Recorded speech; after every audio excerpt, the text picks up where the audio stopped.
Hello दोस्तों, स्वागत है आप सबका आपके अपने YouTube चैनल जॉर्डन्स एकेडमी पर। और मैं हूं आप सबका अपना जॉर्डन सर और लेकर आ गया हूं आपके लिए अपनी सुपर 25 सीरीज का, अपनी नहीं आपकी सुपर 25 सीरीज का लेक्चर नंबर 17।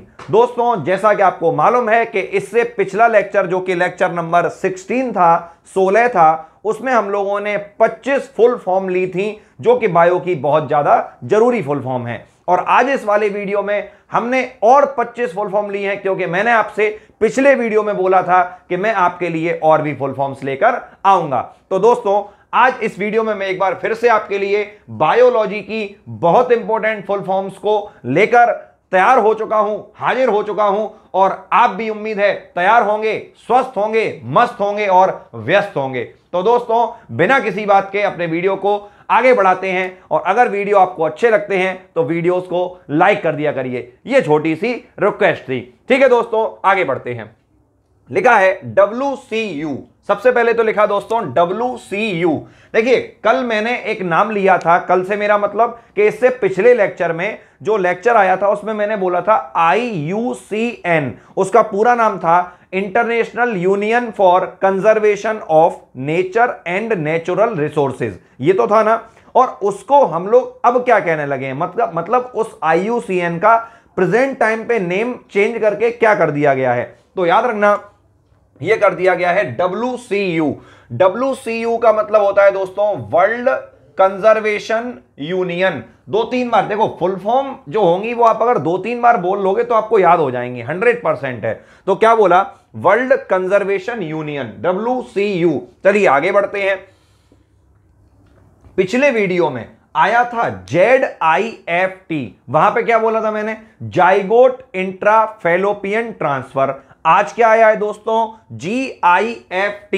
तो GIFT का मतलब है गैमीट इंट्राफेलोपियन ट्रांसफर। मतलब यह हुआ कि जो गर्भाशय होता है किसी फीमेल का, उसमें गैमीट्स को लगा देना, गैमीट्स को पहुंचा देना, क्या कहलाता है? GIFT कहलाता है दोस्तों। फिर से बोलें, गैमीट इंट्राफेलोपियन ट्रांसफर। उम्मीद है दोस्तों क्लियर हो गई होगी बात।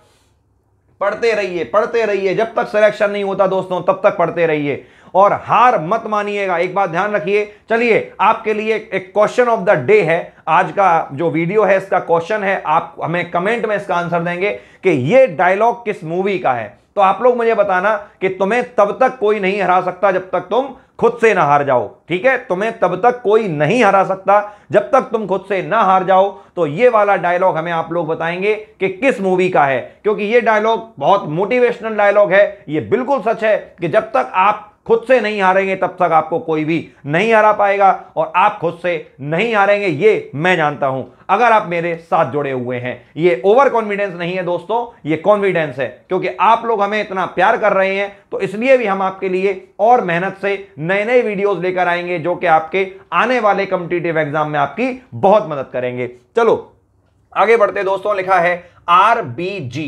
अब RBG का मतलब क्या हुआ? तो रॉयल बॉटनिकल गार्डन। क्या है दोस्तों? Royal botanical garden. और ये अगर पूछा जाए कहां पर है तो दोस्तों आपके लिए लिखा हुआ है कोलकाता में। कहां पे है दोस्तों? कोलकाता में है ये। ठीक है, आगे बढ़े। FRI। FRI का मतलब हुआ फॉरेस्ट रिसर्च इंस्टीट्यूट। क्या हुआ दोस्तों? Forest research institute. दोस्तों मन से बोलो, इतने मन से पढ़ लो कि लास्ट में मैं जब रिवाइज कराऊं उस समय तुम अपने मोबाइल की स्क्रीन को, मतलब मोबाइल को अपने से थोड़ा दूर रख दोगे और केवल उसके ऑडियो को अपने कानों में मतलब सुनना, केवल ऑडियो सुनना, और मैं नाम बोलूंगा मेरे साथ साथ फुल फॉर्म बोलना दोस्तों। ठीक है, देखना मत। चलो वो होगा लास्ट में। लिखा है FRI, फॉरेस्ट रिसर्च इंस्टीट्यूट। दोस्तों कहां पे है? तो ये है देहरादून में। कहां पे है? देहरादून में। चलो आगे बढ़ो। लिखा है दोस्तों FSH, बहुत ही इंपॉर्टेंट फुल फॉर्म है। तो इसको बोलते हैं FSH को फॉलिकल स्टिमुलेटिंग हार्मोन। क्या बोलते हैं? Follicle stimulating hormone. क्लियर है दोस्तों? चलिए आगे बढ़ते हैं। लिखा है LH। LH का मतलब होता है ल्यूटिनाइजिंग हार्मोन। क्या होगा? Luteinizing hormone. दोस्तों याद रखना, ल्यूटिनाइजिंग हार्मोन। ठीक है, ये मेल्स में निकलेगा और एक तरीके से आप ऐसे समझेंगे कि ये जो शुक्र जनन होता है, जो शुक्राणु बनते हैं, उसमें मदद करता है। फिलहाल आगे बढ़ते हैं।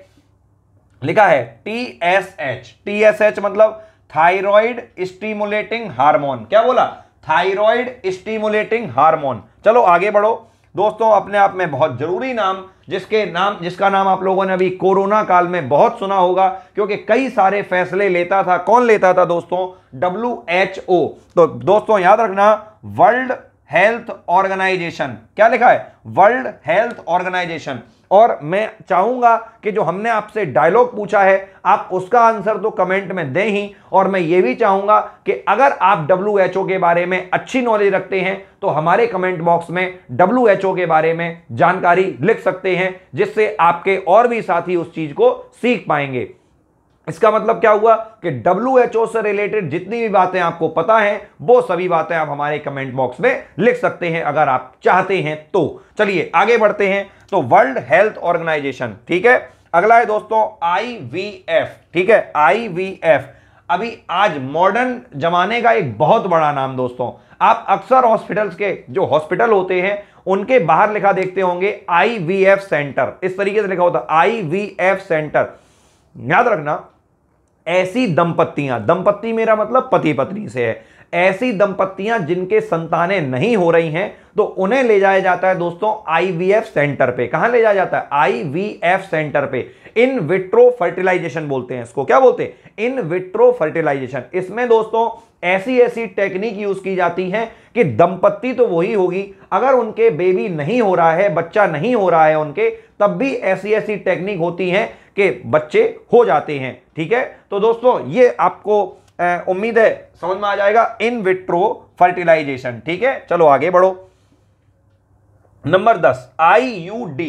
IUD का मतलब होता है इंट्रा यूटेराइन डिवाइस। याद रखें, IUD इंट्रा यूटेराइन डिवाइस। दोस्तों ये ऐसी डिवाइस होती हैं जो कि मेल के स्पर्म को फीमेल के ओवा से मिलने से रोकती हैं। याद रखना, अगर हमें फर्टिलाइजेशन को रोकना है, निषेचन को रोकना है, तो ये IUD intra uterine device use की जाती हैं फीमेल्स के द्वारा। ठीक है, अगर पूरा डिस्क्रिप्शन जानना है तो उम्मीद है आप हमारे ऐप पर जुड़े होंगे। चलिए आगे बढ़ते हैं। अगला लिखा दोस्तों RH। RH मतलब होता है रीसस। याद रखें दोस्तों, दो साइंटिस्ट के नाम मैं बोलने जा रहा हूं। पहले का नाम है दोस्तों वीनर। क्या नाम है? वीनर। और दूसरे का नाम है लैंड स्टीनर। ठीक है, पूरा नाम आपको मालूम होगा, कार्ल लैंड स्टीनर। क्या नाम है? Karl Landsteiner. तो इन दोनों लोगों ने एक बंदर होता है दोस्तों, उसका नाम होता है रीसस। क्या नाम होता है? रीसस। इस बंदर के अंदर एक विशेष एंटीजन की खोज की थी। एक विशेष एंटीजन मतलब एक प्रोटीन होता है, उसकी खोज की थी। तो उस खोज की वजह से, चूंकि रीसस में की थी, तो रीसस की वजह से इसको हम लोग क्या बोलते हैं? RH बोलते हैं। याद रखना दोस्तों, RH बोलते हैं। देखो आप लोग इतना तो जानते होंगे कि ब्लड ग्रुप कितने टाइप के होते हैं दोस्तों? तो 4 टाइप के होते हैं। कितने? 4 टाइप के। आपको मालूम है, A, B, AB और O। ये तो मालूम होगा ना, A, B, AB और O, ये 4 टाइप के होते हैं ब्लड ग्रुप। अब क्या हुआ, ये जो RH फैक्टर है दोस्तों, ऐसे समझो कि जिन लोगों में, जिन व्यक्तियों में ये RH फैक्टर होता है, उनका ब्लड ग्रुप हमेशा होगा पॉजिटिव, और जिन लोगों में ये RH फैक्टर नहीं होता है, उनका ब्लड ग्रुप होगा नेगेटिव। उम्मीद है बात समझ में आ गई होगी। अब मान लो B है, तो B में अगर RH कारक मौजूद है, मतलब ये RH एंटीजन अगर उस B वाले इंसान में है, तो समझ लो उसका ब्लड ग्रुप कैसा होगा? पॉजिटिव। और अगर उसमें ये RH कारक नहीं है, RH एंटीजन नहीं है, तो समझ लो उसका होगा ब्लड ग्रुप नेगेटिव। उम्मीद है दोस्तों ये वाली बात क्लियर हो गई होगी। तो चलो, तो किसने खोज करी थी दोस्तों? वीनर और कार्ल लैंड स्टीनर ने। ठीक, चलिए अब दोस्तों अगले नंबर पे 3 पॉइंट हैं लिखे हुए, 3 पॉइंट लिखे हैं, एक जैसे हैं, mRNA, rRNA, tRNA। अब समझिए बात को दोस्तों। बात होती है जब RNA की, तो अपने पिछले वीडियो लेक्चर में मैंने आपको RNA का पूरा नाम बताया था, जिसका नाम था राइबो न्यूक्लिक एसिड। तब वो तो हो गई फुल फॉर्म। अब RNA कितने टाइप का होता है? तो याद रखें दोस्तों, RNA हमेशा 3 टाइप का होता है। पहला होता है mRNA, दूसरा होता है rRNA और तीसरा होता है tRNA। जिसमें से mRNA का मतलब होता है मैसेंजर RNA, rRNA का मतलब होता है राइबोसोमल RNA, और जो tRNA है इसका मतलब होता है ट्रांसफर RNA। याद रखें दोस्तों कि जो mRNA है, mRNA याद रखें, m मतलब मैसेंजर, इसकी खोज याद रखें, अगर पेपर में बनती है इसकी खोज किसने की थी, तो ऐसे याद रखो जैकब और मोनार्ड। मैं इसके सामने लिख दे रहा हूं दोस्तों, दो साइंटिस्ट के नाम याद रखना, जैकब और मोनार्ड। तो जैकब और मोनार्ड ने खोज की थी, किसकी की थी, एमआरएनए की। और याद रखें दोस्तों कि अगर बॉडी में टोटल आरएनए 100% है, अगर मतलब कोई भी चीज अपने आप में कैसी होती है 100%, उम्मीद है दोस्तों समझ रहे होंगे आप लोग, कोई भी चीज अपने आप में 100% होती है, तो अगर बॉडी में जितना भी जितना भी आरएनए है उसका 3 से 5%, क्या बोला, उसका 3 से 5% हमेशा कौन होता है, एमआरएनए होता है दोस्तों। याद रखें 3 से 5% कौन होता है, एमआरएनए। अब आ जाओ अगले नंबर पे, क्या लिखा, आरआरएनए। अब आरआरएनए का नाम क्या, खोज यहां पे नहीं है दोस्तों, खोजकर्ता का नाम नहीं आएगा क्योंकि नाम है नहीं। इतना समझो कि आरआरएनए हम लोग इसे इसलिए कहते हैं क्योंकि जो राइबोसोम होता है दोस्तों, जो राइबोसोम आप लोगों ने सुना होगा, कोशिका का एक बहुत महत्वपूर्ण अंग होता है राइबोसोम, जहां पर प्रोटीन का निर्माण होता है, प्रोटीन का संश्लेषण होता है। तो उस राइबोसोम का एक बड़ा हिस्सा बना होता है, किसका बना होता है, राइबोसोमल आरएनए का। इसलिए चूंकि, फिर लास्ट बात, चूंकि आरआरएनए राइबोसोम पर होता है इसलिए इसे राइबोसोमल आरएनए कहते हैं। उम्मीद है दोस्तों क्लियर हो गया होगा। और याद रखना सबसे ज्यादा मात्रा में आप ये तक कह सकते हैं कि लगभग 80 से 85% के आसपास होता है आरआरएनए बॉडी में। और नंबर 3 पे क्या लिखा दोस्तों, टीआरएनए। तो याद रखना टी का मतलब होता है ट्रांसफर आरएनए, और इसकी खोजकर्ता का जब भी नाम आएगा तो इसमें आप लोग याद कर लीजिए क्रिक। क्या नाम है, क्रिक। तो टीआरएनए की खोज किसने करी थी दोस्तों, क्रिक ने की थी। और लगभग 10 से 12% के आसपास में होता है टीआरएनए हमारे शरीर में। तो दोस्तों ये तीनों आरएनए क्लियर हो गए। मैंने कुछ एक्स्ट्रा नॉलेज भी आपको इसके बारे में दे दी जो कि आपको 100% कहीं ना कहीं काम आएगी अगर आप बायो के क्षेत्र में जुड़े रहेंगे। तो दोस्तों mRNA messenger RNA, rRNA ribosomal RNA और टीआरएनए ट्रांसफर आरएनए। क्लियर हो गया ना, चलो आगे बढ़ो। अब लिखा है दोस्तों ACTH। क्या लिखा है, ACTH हार्मोन का नाम है दोस्तों, एड्रीनो कॉर्टिकोट्रोपिक हार्मोन। क्या नाम है, एड्रीनो कॉर्टिकोट्रोपिक हार्मोन। याद रखें दोस्तों। चलो 15 हो चुके हैं, आगे बढ़ते हैं, केवल 10 और रह गए हैं दोस्तों, हो जाएगा अपना सुपर 25। ठीक है, तो बस लगे रहो एकदम से जब तक सफलता नहीं मिलती है। और 100% दोस्तों मैं हमेशा से कहता हूं, घिसी पिटी लाइन आज फिर कहूंगा कि सफलता एक दिन में नहीं मिलती है लेकिन एक दिन जरूर मिलती है। तो दोस्तों आगे बढ़ते हैं, लिखा है CNS। क्या लिखा, CNS बहुत इंपॉर्टेंट है, सेंट्रल नर्वस सिस्टम। क्या लिखा है, सेंट्रल नर्वस सिस्टम। इसको हिंदी में कहते हैं दोस्तों केंद्रीय तंत्रिका तंत्र। क्या कहते हैं, केंद्रीय तंत्रिका तंत्र। देखो आप जानते हो कि हमारे पूरे शरीर में तंत्रिकाओं का जाल फैला हुआ है, ठीक है। तो वो जो तंत्रिकाओं का पूरा जाल जो फैला है उसको क्या कहते हैं, तंत्रिका तंत्र। जो नॉर्मल पूरी तंत्रिकाएं फैली हैं उसको क्या कहते हैं, तंत्रिका तंत्र। लेकिन अगर उन तंत्रिकाओं का जाल जो है वो दोस्तों कहां पे जुड़ रहा है, जाके जो हमारी स्पाइनल कॉर्ड है, जो ये पीछे रीढ़ की हड्डी होती है यहां पे। अब मान लो ये रीढ़ की हड्डी है दोस्तों, समझना बात को, ये है रीढ़ की हड्डी और ये है दोस्तों मस्तिष्क। क्यों, क्योंकि जो रीढ़ की हड्डी है हमारी स्पाइनल कॉर्ड है उसका संबंध किससे है दोस्तों, मस्तिष्क से। तो याद रखना कि मस्तिष्क और मेरु रज्जु बोलते हैं, स्पाइनल कॉर्ड को क्या बोलते हैं, मेरु रज्जु।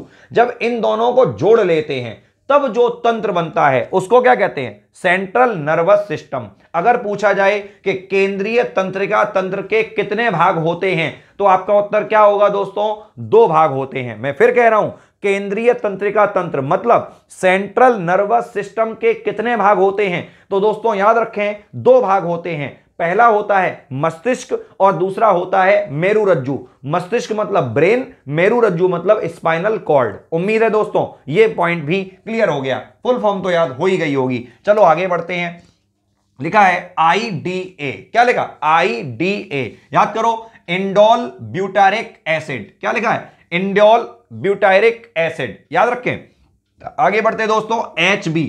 कई बार आप लोग ब्लड रिपोर्ट में लिखा देखते होंगे, जो ब्लड रिपोर्ट होती है, रक्त जांच करवाई जाती है, उसमें शॉर्ट में लिखा होता है दोस्तों HB।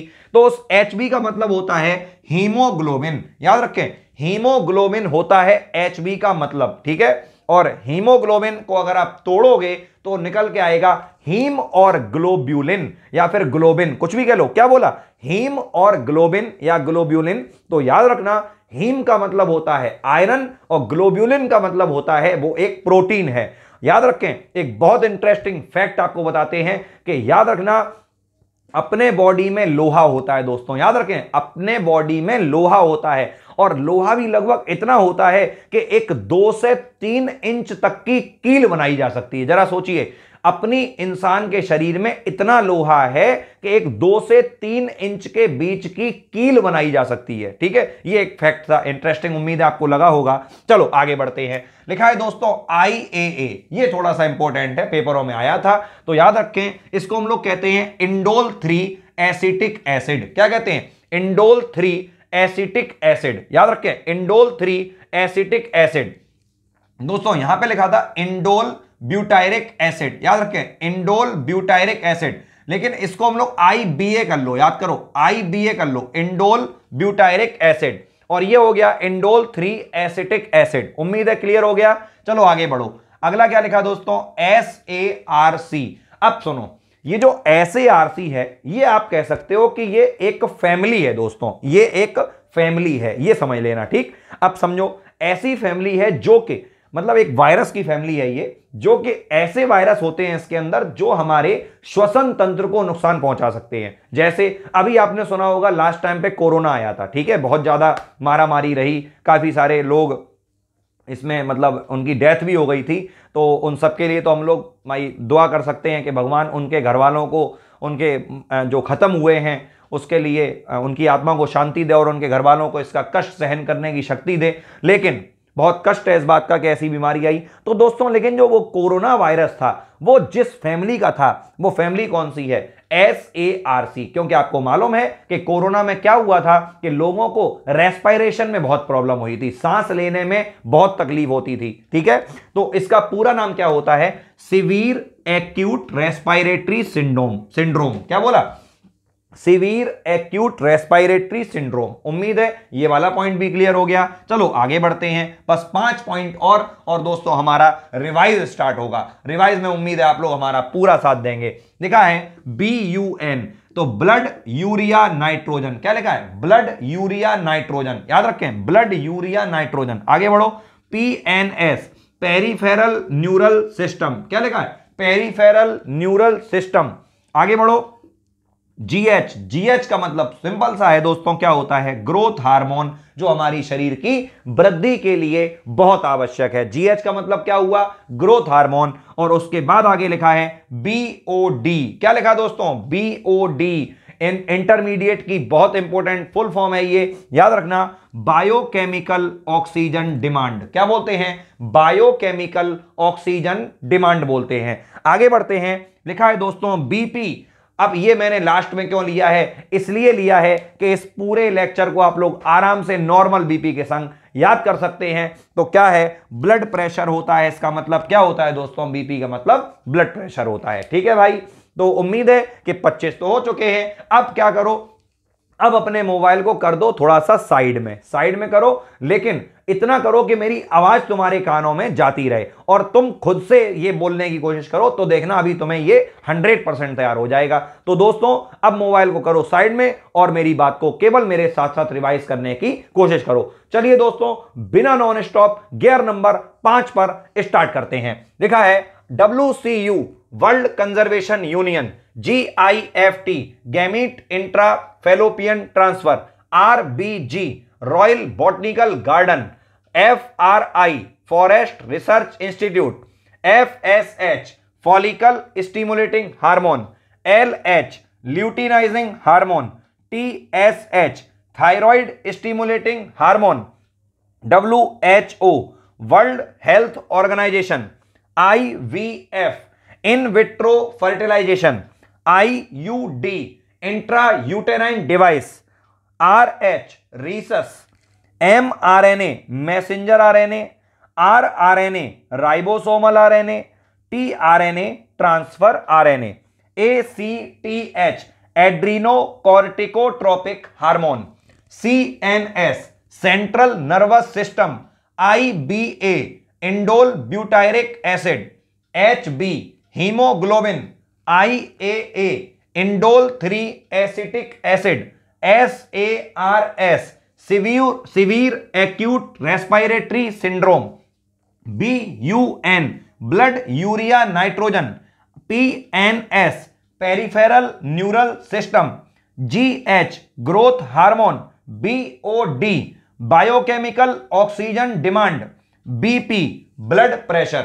तो दोस्तों ये था हमारा सुपर 25 का लेक्चर नंबर 17 और उम्मीद है ये वीडियो भी आपको बहुत अच्छा लगा होगा। और अगर आपको इस तरीके के और भी इंटरेस्टिंग वीडियोस चाहिए जो कि आपको लाइफ में 100% मदद करेंगे तो प्लीज हमारे चैनल को सब्सक्राइब कर लीजिए और वीडियो को लाइक कर दीजिए। और अगर अच्छा लगता है, दूसरे का भला चाहते हो तो वीडियो को आप लोग शेयर भी कर दिया करिए। उससे शेयरिंग से ये होगा कि आपका लाभ तो होगा ही और दूसरे का भी लाभ होगा, क्योंकि ज्ञान हमेशा बांटने से बढ़ता है, ऐसा मेरा विश्वास है। तो इसी विश्वास के साथ इस वीडियो को एंड करते हैं। मिलते हैं दोस्तों आपसे नई वीडियो में। चैनल को सब्सक्राइब नहीं भी करोगे तो मैं आपको स्क्रॉल करते हुए 100% मिल जाऊंगा। ठीक है दोस्तों, जय हिंद, जय भारत।